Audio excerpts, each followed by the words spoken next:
Happy Juggalo Day, everybody, and also some big news just came out. Not really big news, but it made me laugh so hard. So, for ICP's newest EP, Wicked Vic, which is like the weed or whatever from Yum Yum Bedlam, it seems like Jay covered Hungry Like the Wolf by Duran Duran. But, if you all remember, Twiztid did it like 2 years ago plus, like literally 2 years ago. On the back here, copyright 2019, but I remember this is a pre-order in 2020. And also I just wanted to, I don't think I've ever shown anyone this, but it's just so cool looking. So it's like a green, like it's an olive green on this end, like splatter. So in honor of the new EP for Wicked Vic coming out and this hilarious sounding song that they just covered, I'm gonna compare the two and see who did it better, who covered Duran Duran better. I'm not a big fan of the original, just that's my opinion. It's good, it's still good, it's just I think it's a little bit overplayed. But I'm gonna go back to back. I'm gonna listen to the Twiztid one first, just because I already kind of know that one. And then I'm gonna go and listen to Jay's, and I will give you a response after each one I listen to. Twiztid version first. I just had to do that. I figure it's cool. Why not? Screw it.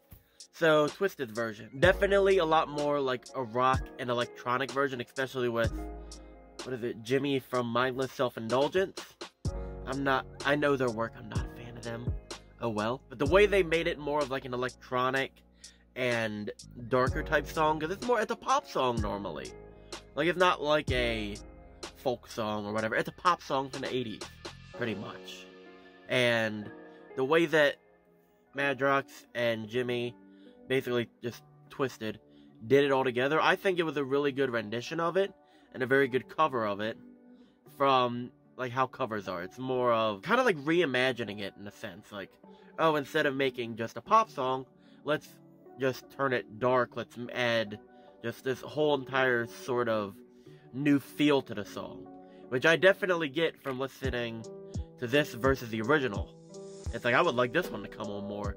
It's more of just like a really good feeling to it, which I really like. The chorus vocals, I think they're from Jimmy. If it doesn't sound like that's not from Madrox. They're a bit too high and a bit too like more on the whiny, like whistle type, I think that's what it's called. But I don't know, it's not normally my feel, but it doesn't really take away from it that much.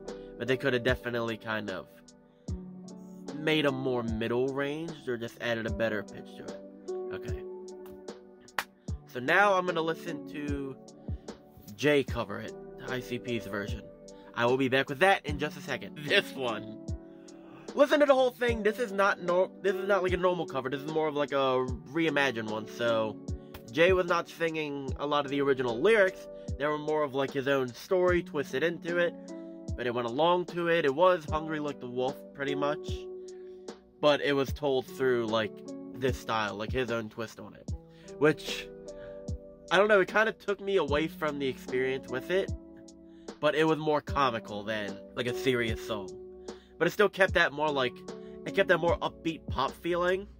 But added a more, like, actually, let me double check again. It added a more rock feeling to it, that's what it was.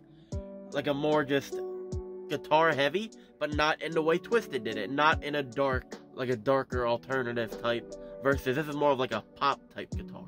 That's how I would kind of consider it. Or more of just like hard rock versus the alternative. I don't know, it's very different, definitely. But also, the person who did the guitar solo in this, that was really good. That actually brought my attention more into it. But I think the thing that took me away, it was more of just like, it felt like a normal ICP, like, story in a way, versus an actual cover of a song, which definitely was interesting, but also kind of just, it was a weird 50-50 on it, but I did like it. It wasn't bad, it was definitely enjoyable, it was mixed well, which I really liked, and just the whole thing about it was really cool. Definitely taking a more upbeat feeling, but adding your own twist on it, versus what Twiztid did. Twiztid just went along with like the original lyrics and all that, but they added a twist to the instrumental of it. Whereas it's basically they both took it, twisted it in their own ways, lyrically and then melodically, basically, like instrumentally. So, which one is better? That is the tough decision because I like them both. But I would say, like, the one I'm gonna listen to more, like, for who did it better, I'm gonna have to go with Twiztid for the reason of it being a cover. They technically did the cover right and kind of stuck to it, but put their own twist on it, versus ICP kind of made up their own song lyrically that kind of just took me for a spin. Now, which one would I put on more repeatedly? Probably the ICP one. I'd probably listen to that one a lot more, but I feel like Twiztid did the song better in the way of just how it was performed. Plus, during ICPs, instead of the do whatever it is, not Nardwar's thing, but like during right after like the chorus, like them doing whoop whoop just took away, like, I feel like that was like the breaking tie, because it just kind of drawed out. It sounded like funny. It didn't sound like it was supposed to be part of the song though. But I did like them both. And this is actually going up. I already had Random Scary Games was supposed to go up today, but that's being pushed till Friday because I feel like this is a more like dire situation. So you know what? If you like this type of review somehow, let me know down below. Like, comment, subscribe, share, do whatever I can. See you in the next one.